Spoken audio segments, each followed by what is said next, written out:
গভীর জঙ্গলে এক পুকুরের ধারে একটা গাছের ডালে এক খাঁচা ঝোলানো ছিল। সেই খাঁচায় একটা টিয়া পাখি বন্দি ছিল। খাঁচার পাশেই এক সাধু খুব রহস্যজনকভাবে দাঁড়িয়ে দাঁড়িয়ে টিয়া পাখিটির দিকে তাকিয়েছিলেন।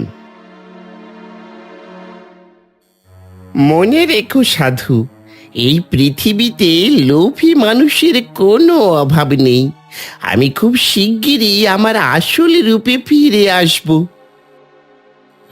চেষ্টা করে দেখতে পারিস, যদি সফল হোস তাহলে তোর কপাল ভালো, আর যদি ব্যর্থ হোস তাহলে তুই সোজা পাথরে পরিণত হবি, আর তোর কোনো অস্তিত্বই থাকবে না। তাহলে ঠিক আছে, আমি অপেক্ষা করব।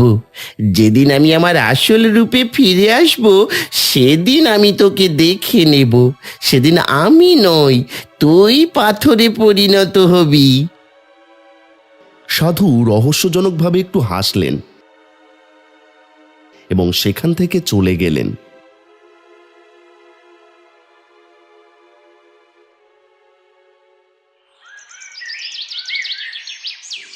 এই ঘটনার কিছুদিন পর রামদাস নামের এক ময়রা তার কড়াইতে গরম গরম জিলিপি ভাজছিল। হঠাৎ একটা দমকা হাওয়া এলো আর তার কড়াইটা উল্টে গেল। ফুটন্ত রস রামদাসের পায়ের ওপর ছিটকে পড়ল। ওরে বাবা রে, আমার পাটা পুরো ঝলসে গেল রে। কোন অলক্ষণে লোক এই রাস্তা দিয়ে গেল রে, বাপ রে বাপ। ঠিক তখনই পাশে দাঁড়িয়ে থাকা মোড়ল মশাই মুচকি হাসলেন। আমাদের গ্রামে তো অলক্ষণে লোক একটাই আছে, ওই দেখো রামদাস, চান্দু গাডুরে যাচ্ছে। এই কথা শুনে রামদাসের নজর চান্দুর ওপর পড়ল আর সে রাগে ফুঁসতে লাগলো। তুই এই পৃথিবীতে জন্মালি কেন রে চান্দু? তোর জন্য পুরো গ্রাম একেবারে অতিষ্ঠ হয়ে উঠেছে। কিন্তু আমি কি করলাম রামদাস? কি করলাম মানে? আরে আমি গরম গরম জিলিপি ভাজছিলাম, তুই এই রাস্তা দিয়ে যাওয়ার সাথে সাথেই এমন জোরে হাওয়া দিল যে আমার কড়াই উল্টে গেল, আর এই ফুটন্ত রস আমার পায়ের ওপর পড়লো। আমার পাটা তো পুরো ঝলসে গেল। আমার আজকের পুরো কাজটাই মাটি হয়ে গেল। এখন আমাকে আবার বদ্যি মশাইয়ের কাছে ছুটতে হবে। মোড়ল মশাই, ওকে গ্রাম থেকে তাড়িয়ে দিন। গ্রামের লোকেরা ওকে আর এক মুহূর্ত সহ্য করতে পারবে না। এই কথা বলে রামদাস খুঁড়িয়ে খুঁড়িয়ে বদ্যির কুঁড়ে ঘরের দিকে চলে গেল। সব শুনে চান্দু খুব মনে কষ্ট পেল আর জঙ্গলে কাঠ কাটতে চলে গেল। সে যখন একটা গাছের কাঠ কাটছিল, ঠিক তখনই সামনেই বীরজু নামের আরেকজন কাঠুরেও কাঠ কাটছিল। চান্দুকে দেখা মাত্রই বীরজু রাগে ফেটে পড়ল। এই সাত সকালে কার মুখ দেখলাম রে বাবা? মনে হচ্ছে আজ আর এক টুকরো কাঠও কাটা হবে না। তুমি এসব কি বলছো? একদম ঠিক কথাই বলছি। যে একবার তোর মুখ দেখেছে তার সাথে কোনো না কোনো খারাপ কিছু ঘটেছে। হঠাৎ ঝড় উঠল আর একটা বড় গাছ ভেঙে সশব্দে বীরজুর গায়ের ওপর পড়ল। বাঁচাও, আমাকে গাছের তলা থেকে টেনে বের করো কেউ। চান্দু এক ছুটে গিয়ে বীরজুকে গাছের তলা থেকে টেনে বের করল। বীরজু টলতে টলতে উঠে দাঁড়ালো আর রাগে গজগজ করতে করতে চান্দুর দিকে তাকাতে লাগলো। এবার তোর বিশ্বাস হলো যে তুই একটা অপয়া? দেখ, তুই যখন এখানে ছিলি না তখন জঙ্গলটা কত শান্ত ছিল, আর তুই এখানে আসতেই ধেয়ে এলো ঝড় আর গাছটা ভেঙে পড়লো আমার উপর। জানিস কেন? কারণ আমি তোর এই অপয়া মুখটা দেখেছিলাম। দূর দূর আমার চোখের সামনে থেকে। এই কথা শুনে চান্দু ভগ্ন হৃদয়ে নিজের বাড়ির দিকে পা বাড়ালো। বাড়ি ফিরতেই চান্দুর বউ রাধা তাকে দেখে অবাক হয়ে গেল। আরে, আজ যে এত তাড়াতাড়ি ফিরে এলে? আজ আমার কাজে একদম মন বসছিল না। এই বলে চান্দু শুরু থেকে শেষ পর্যন্ত পুরো ঘটনাটা রাধাকে খুলে বলল। আগে আমার মনে হতো গ্রামের লোকেরা হয়তো এমনি আমাকে খ্যাপায়, কিন্তু আজ আমার দৃঢ় বিশ্বাস জন্মেছে রাধা যে আমি সত্যি একটা অপয়া। আমি জিলিপিওয়ালা রামদাসের দোকানের সামনে দিয়ে যাওয়ার সময় তার ফুটন্ত রস তার পায়ের উপর ছিটকে পড়ল, আর জঙ্গলে কাঠ কাটতে যাওয়ার সময় হঠাৎ ঝড় এসে বীরজুর গায়ে গাছ ভেঙে পড়ল। ভাগ্যিস ওর কোনো বড় চোট লাগেনি। যদি ওর কিছু হয়ে যেত তবে গোটা গ্রাম আমাকেই দোষারোপ করত। মন খারাপ করো না, একদিন তোমার ভাগ্য ঠিক বদলাবে। চান্দু আর কোনো উত্তর না দিয়ে চুপচাপ বাড়ি থেকে বেরিয়ে পড়ল।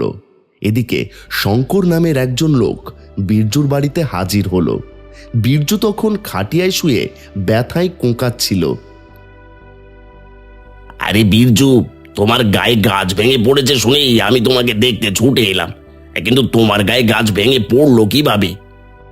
এই কথা শুনে বীরজু রাগে ফেটে পড়ল।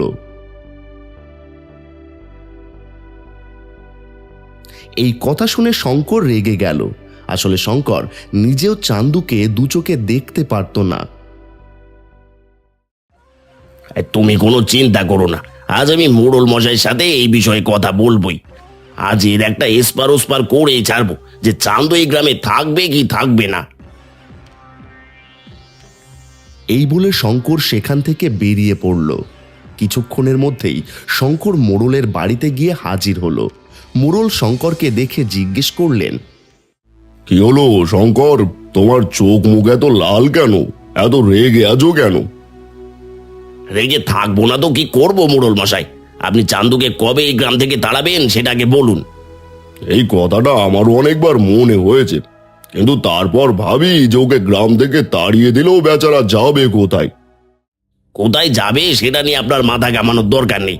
এই অপয়াটার জন্য গ্রামের লোকেরা একের পর এক বিপদে পড়ছে। কাল রামদাসের গায়ে গরম রস পড়লো, আজ বীরজুর গায়ে গাছ ভেঙে পড়লো। মিলিয়ে নেবেন মোড়ল মশাই, একদিন আপনার নিজেরও বাড়ির ছাদটাও আপনার মাথায় ভেঙে পড়বে, তখন বুঝবেন।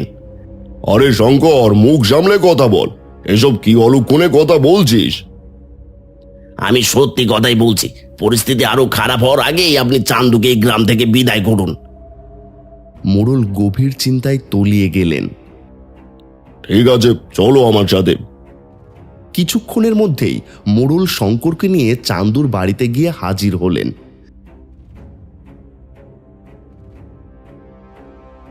দেখো চান্দু, কেউ তোমার বাড়িতে পা রাখতেও চায় না।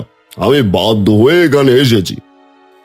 আপনি যা বলতে এসেছেন পরিষ্কার করে বলুন মোড়ল মশাই। পরিষ্কার কথা শুনতে চাও তো শোনো। তোমাকে আর তোমার বউকে এই গ্রাম ছেড়ে চলে যেতে হবে। এই গ্রাম আর বেশি দিন তোমার অপয়া ছায়া সহ্য করতে পারবে না। কিন্তু আমি আমার পরিবার নিয়ে কোথায় যাব? যেখানে খুশি যাও, জঙ্গলে গিয়ে থাকো। তুমি তো জঙ্গলেই বেশ শান্তিতে থাকতে পারবে। যদি কোনো বাঘ তোমার সামনে আসে তবে সেও হয়তো তোমার অপয়া মুখ দেখে অসুস্থ হয়ে পড়বে বা আহত হবে। আরে এ যদি জঙ্গলে গিয়ে থাকে তবে বন্য পশুরা ওর অপয়া ছায়ের কারণে বিপদে পড়বে।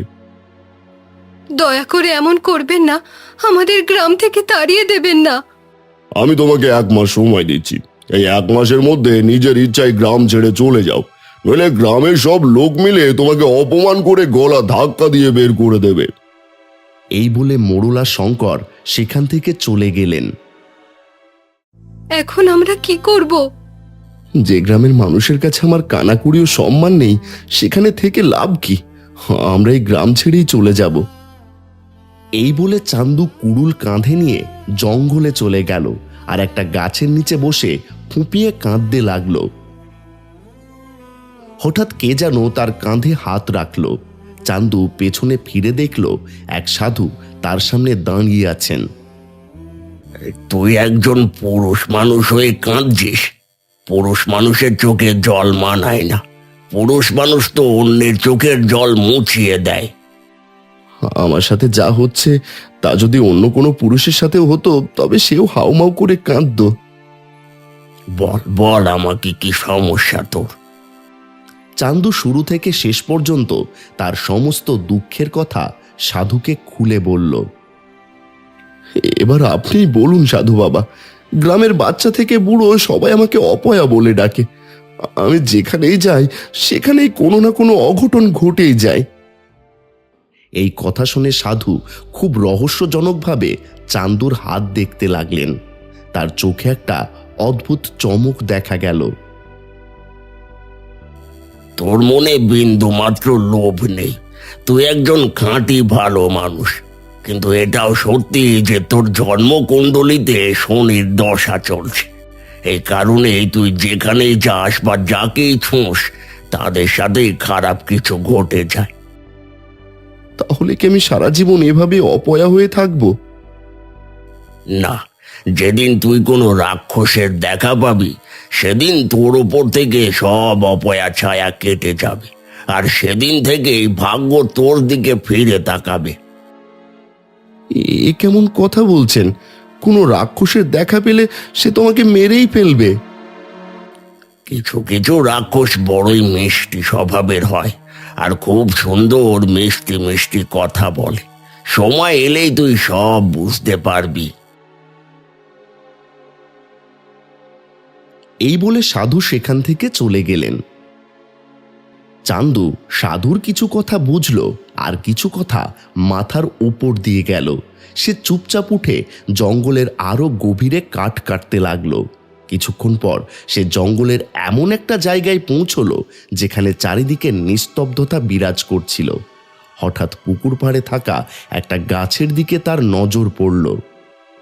এই বলে চান্দু সেই গাছটা কাটতে শুরু করলো, কিন্তু হঠাৎ তার হাত থেকে কুড়ুলটা পিছলে গিয়ে সোজা পুকুরের জলে পড়ে গেল। এই দেখো, আজ আশেপাশে কেউ নেই, তবু আমার সাথেই খারাপ কিছু ঘটলো। একটা মাত্রই কুড়ুল ছিল, সেটাও জলে পড়ে গেল। তখনই চান্দুর কানে একটা গলা ভেসে এলো। লোহার কুড়ুলের জন্য কেন করছো হাই হাই? যার কপালে লেখা আছে সোনার ভান্ডার পাওয়ার উপায়। চান্দু মাথা উঁচু করে দেখল গাছের ডালে একটা লোহার খাঁচা ঝুলছে, আর তাতে একটা টিয়া পাখি বন্দি আছে। কি দেখছিস? আমি কথা বলছি। একটা সামান্য কুড়ুলের জন্য কেন কাঁদছিস তুই? তুই যদি চাস তবে এই কুড়ুলের বদলে আমি তোকে অনেক ধনরত্ন এনে দিতে পারি। কিন্তু সেই ধনরত্ন আমার কোনো কাজেই আসবে না। তুই হয়তো জানিস না যে আমি একজন অপয়া। এই কথা শুনে টিয়া পাখিটা হো হো করে হাসতে লাগলো। তুই তো ভারী মজার পাখি রে। তুই এমনভাবে কথা বলছিস যেন মনে হচ্ছে কোনো মানুষ কথা বলছে। তাহলে তাহলে আমাকে এই খাঁচা থেকে মুক্ত কর, আমি তোর সাহায্য করতে পারি। কে জানে চান্দুর মনে কি হলো, সে গাছ থেকে খাঁচাটা নামিয়ে দরজাটা খুলে দিল। টিয়া পাখিটা উড়ে গিয়ে চান্দুর কাঁধে বসলো। অনেক দিন হলো আমি এই খাঁচায় বন্দি ছিলাম। আমাকে তোর বাড়িতে নিয়ে চল, আর কিছু খেতে দে। তারপর দেখ আমি তোকে ভিখারি থেকে রাজা বানিয়ে দেব। এই কথা শুনে চান্দু কিছু না বলে চুপচাপ গ্রামের দিকে হাঁটতে লাগলো। এদিকে গ্রামের মোড়ল শঙ্করের সাথে কথা বলছিলেন। হঠাৎ মোড়ল পা পিছলে মাটিতে পড়ে গেলেন। এই কি হলো মোড়ল মশাই? হঠাৎ করে কি হলো কে জানে, মনে হচ্ছে আমার পায়ে বড় জোর চোট লেগেছে। আমাকে তাড়াতাড়ি বদ্যি মশাইয়ের কাছে নিয়ে চলো। শঙ্কর এদিক ওদিক তাকাতে লাগলো। খুব আশ্চর্যের ব্যাপার তো, আজ ওই অপয়াটা গ্রামে নেই, তা আপনার পায়ে চোট লাগলো কি করে? আরে আমাকে তাড়াতাড়ি নিয়ে চলো, ব্যথায় আমার প্রাণ যায় যায় অবস্থা। শঙ্কর মোড়লকে তুলতে যাবে, ঠিক তখনই সেই পথ দিয়ে চান্দু হেঁটে গেল। আর পর মুহূর্তেই মোড়ল নিজে নিজেই উঠে দাঁড়ালেন। আমার পায়ের ব্যথা তো ম্যাজিকের মতো গায়েব হয়ে গেল। এটা কিভাবে সম্ভব? আরে চান্দু, এই প্রথম দেখলাম তোর আসার সাথে সাথে কোনো জিনিস ঠিক হয়ে গেল। নইলে তুই এলে তো সবকিছু ওলট পালট হয়ে যেত। আমার পায়ে সাংঘাতিক ব্যথা শুরু হয়েছিল, কিন্তু তুই আসতে এই সব ব্যথা কোথায় যেন উধাও হয়ে গেল। তুই আবার নতুন কোনো জাদু মন্ত্র শিখে আসিসনি তো? এই মোড়ল মশাই, এটা নেহাতি কাকতালীয় ব্যাপার। আপনি কিন্তু নিজের সিদ্ধান্ত থেকে সরে আসবেন না, ওকে গ্রাম থেকে ঠিকই তাড়িয়ে দেবেন। মোড়ল শঙ্করের দিকে তাকালেন, কিন্তু চান্দু তাদের কোনো কথাতেই কান না দিয়ে চুপচাপ নিজের বাড়ি চলে গেল। বাড়ি ফিরতেই চান্দুর কাঁধে টিয়া পাখিটাকে দেখে তার বউ রাধা অবাক হয়ে গেল। এই টিয়া পাখিটাকে আবার কোথা থেকে ধরে আনলে? চান্দু তখন পুরো ঘটনাটা রাধাকে খুলে বলল। ও বলেছে যে ওনাকে আমাদের বড় লোক করে দেবে। তাই নাকি? কিন্তু আগে আমার সেবা যত্ন করতে হবে। সেই দিন থেকে চান্দু আর রাধা দুজনেই টিয়া পাখিটার খুব যত্ন নিতে লাগলো। কিছুদিন পর টিয়া পাখিটা চান্দুকে জঙ্গলের ভেতরে একটা গুহায় নিয়ে গেল। গুহার ভেতরে থরে থরে সোনাদানা হিরে জহরতের পাহাড় সাজানো ছিল। এ তো কোনো রাজা মহারাজার গুপ্তধন বলে মনে হচ্ছে। ঠিকই ধরেছিস, এটা এক রাজারই গুপ্তধন ছিল, কিন্তু এখন এর কোনো মালিক নেই। যার হাতে পড়বে এই ধন তারই হবে। ফেল ফেল করে কি দেখছিস? সব ধনরত্ন বস্তায় ভরে নে। না, এত সম্পদের আমার কোনো প্রয়োজন নেই। আমি শুধু ততটুকুই নেব যা দিয়ে আমি একটা ভালো বাড়ি তৈরি করতে পারবো আর কাঠের একটা ভালো ব্যবসা শুরু করতে পারবো। বাকি ধনরত্ন আমার চাই না। আর যদি গ্রামের কেউ বিপদে পড়ে তবে আমি তাকে সাহায্য করতে পারবো।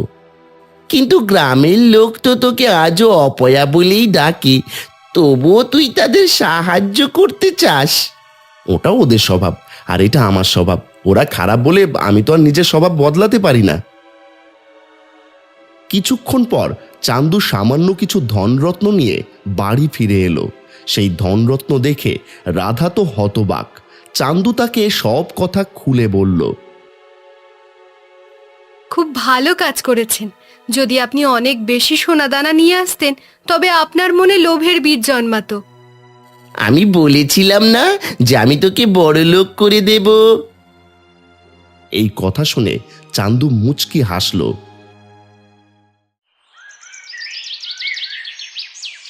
কয়েকদিনের মধ্যেই চান্দু সেই ভাঙাচোরা কুঁড়ে ঘরের জায়গায় একটা সুন্দর বড় বাড়ি তৈরি হলো। আর চান্দু বেশ সচ্ছলভাবে জীবন কাটাতে লাগলো। গ্রামে তার সম্মানও আগের চেয়ে অনেক বেড়ে গেল। এখন গ্রামে কারো টাকার দরকার হলেই সে সোজা চান্দুর কাছে চলে আসে। আর চান্দু টিয়া পাখির সাথে গুহা থেকে সোনা এনে তাকে সাহায্য করে। এসব দেখে শঙ্করের গায়ে জ্বলুনি শুরু হলো। একদিন সে মোড়লের কাছে গিয়ে হাজির হলো। মোড়ল মশাই, আপনার কি ব্যাপারটা একটু খটকা লাগছে না? কিছুদিন আগেও চান্দু ছিল একটা অপয়া লোক। গ্রামের কেউ ওর মুখ দেখতে চাইতো না, আর আজ সে রাজহাঁসের মতো বিলাসবহুল জীবন কাটাচ্ছে। এত টাকা ওর কাছে এলো কোথা থেকে? তুমি একটা জিনিস খেয়াল করোনি শঙ্কর, এখন চান্দু আর অপয়া নেই। এখনো যেখানেই যায় মানুষের সাথে ভালো কিছুই ঘটে। আর সবচেয়ে বড় কথা, ও বিপদে আপদে সবার পাশে দাঁড়াচ্ছে। এই বলে মোড়ল মশাই সেখান থেকে চলে গেলেন। আমি চান্দুর পেট থেকে কথা বের করেই ছাড়বো যে এত টাকা ওর কাছে এলো কোথা থেকে। পরের দিন চান্দু তার বাড়িতে বউ রাধা আর টিয়া পাখির সাথে বসে গল্প করছিল। হঠাৎ সেখানে শঙ্কর এসে হাজির হয়। শঙ্কর, তুমি আজ আমার বাড়িতে? খুব অবাক হচ্ছি। তোমার তো এই অপয়ের বাড়িতে আসার কথা নয়। আমি তোমাকে যা যা কটু কথা বলেছি তার জন্য আমাকে মাফ করে দাও ভাই। এখন তুমি আর অপয়া নও, তোমার ভাগ্য খুলে গেছে। আসলে আমি তোমার কাছে এটা জানতে এসেছি যে হঠাৎ করে তুমি এত টাকার মালিক হলে কিভাবে। এই কথা শুনে চান্দু মৃদু হাসল। অন্য কেউ জিজ্ঞেস করলে আমি হয়তো বলতাম না। তুমি জিজ্ঞেস করেছো তাই বলছি। এই সবই এই টিয়া পাখির দৌলতে হয়েছে। এই বলে চান্দু গুহার গুপ্তধনের কথা শঙ্করকে সব খুলে বলল। সব শুনে রাধা খুব ভয় পেয়ে গেল আর ফিসফিস করে চান্দুকে বলল, এসব কি করছেন আপনি? আপনি শঙ্করকে এই গুপ্তধনের কথা কেন বলে দিলেন? কিন্তু চান্দু চুপ করে রইল। আমি কি করে বিশ্বাস করব যে তুমি সত্যি কথা বলছো? যদি তোমার বিশ্বাস না হয় তবে চলো আমার সাথে, আমরা গুহাতেই যাচ্ছি। তুমি নিজের চোখেই সবটা দেখে নেবে।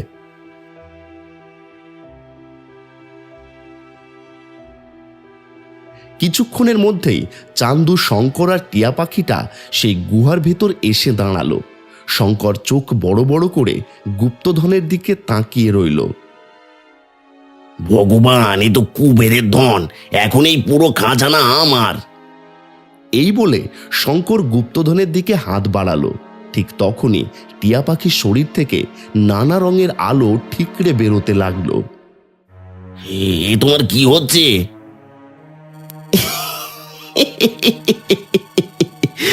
বোকা লোক কোথাকার, এবার আমি আমার আসল রূপে ফিরে এসেছি। কিন্তু আমার আসল রূপে ফেরার আগে তোকে আমি একটা সত্যি কথা বলতে চাই। এই পুরো গুপ্তধন আমার ছিল। আমি ছিলাম কেশবনগরের মহারাজা। আমি এই ধনরত্ন প্রজাদের কাছ থেকে লুকিয়ে এই গুহায় রেখেছিলাম। এক সাধু রেগে গিয়ে আমায় রাক্ষস হওয়ার অভিশাপ দিয়েছিলেন। তারপর অন্য এক সাধু আমাকে টিয়া পাখিতে পরিণত করেছিলেন, যাতে আমি কারো কোনো ক্ষতি করতে না পারি। কিন্তু তিনি এও বলেছিলেন, যদি কেউ লোভের বশে এই ধনরত্ন ছোঁয় তবে আমি অভিশাপ থেকে মুক্ত হয়ে যাব। তাই তোকে আমি এই গুপ্তধনের লোভ দেখিয়েছিলাম। এই কথা শুনে চান্দু মুচকি হাসল। বোকা রাক্ষস! এক সাধু আমাকে বলেছিলেন যে আমার অপয়া ছায়া তখনই কাটবে যখন কোনো রাক্ষসের সাথে আমার দেখা হবে। যখন তোর সাথে আমার দেখা হলো আর মোড়ল মশাইয়ের পায়ের ব্যথা নিমেষের মধ্যে গায়েব হয়ে গেল, তখনই আমি বুঝেছিলাম যে তুই সেই রাক্ষস। আমি এই গুপ্তধন কোনোদিন নিজের লোভ মেটানোর জন্য ব্যবহার করিনি, বরং সবার ভালো করার জন্য ব্যবহার করেছি। পরে সেই সাধুর সাথে আমার আবার দেখা হয়েছিল। তিনি আমায় বলেছিলেন যে তুই অভিশাপ থেকে মুক্ত হওয়ার আপ্রাণ চেষ্টা করবি, কিন্তু এই গুপ্তধন যদি ভালো কাজে ব্যবহার করা হয় তবে তুই চিরকালের মতো পাথরে পরিণত হবি। তাই আমি শঙ্করকে এখানে নিয়ে এসেছি, যাতে সে নিজের চোখে দেখতে পারে যে লোভের পরিণতি কতটা ভয়ঙ্কর হতে পারে। পর মুহূর্তেই টিয়া পাখিটা একটা পাথরের মূর্তিতে পরিণত হলো। চান্দু শঙ্করের দিকে তাকিয়ে বলল, এখনো কি এই গুপ্তধনে হাত দেওয়ার লোভ হচ্ছে? ভেবে দেখো, এই গুপ্তধনে এখনো অভিশাপ লেগে আছে। যদি লোভের বশেতে হাত দাও তবে তুমি অভিশাপের আগুনে পুড়ে ছাই হয়ে যাবে। না চান্দু, আমার ভুল, আমি বুঝতে পেরেছি। আমার মন তোমার মতো অতটা নিষ্কলঙ্ক নয়। আমি আর কোনোদিন এই গুপ্তধনের দিকে ফিরেও তাকাবো না। এই বলে শঙ্কর সেখান থেকে চলে গেল। চান্দু মুখে হাসি নিয়ে নিজের বাড়ি ফিরে এলো। এখন গ্রামের মানুষজন তাকে আর অপয়া বলে না, বরং তাকে একজন ভাগ্যবান এবং দয়ালু মানুষ হিসেবে সম্মান করে।